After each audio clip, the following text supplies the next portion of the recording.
manyo funds ahinya mar mitigation kata mar konyo jogo mosehinyore, be ginyalo duoko piny rang'iny ma gichido godo yamo kata lwasi? Adier makende en ni pesa kende ok nyakonyo. Nyaka wabende wang'i kaka wadak.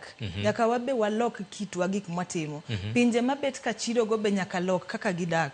Lakini mano kende ok nyakonyo nikech kiwacho loss and damage gigo sekethore. Koro unu kuloko kaka udak kende to wan mwainyore, wasebet kwa inyore, jowa osetho, gigewa pod dhi ka kethore, dhogewa tho, kuonde mwanya puro dok karumo. Nyaka uchaku wabed ni pesa moro nitiere mwanya konyore godo miluongo ni inyalo bedo ni koro i-adapt. Ni koro inyruok cha dokie piny. Koro we need both. Onego bed ni pesa adapt godo umiyowa, pesa mar loss and damage bedonjo, lakini kaka wadak bende waloko. Okay.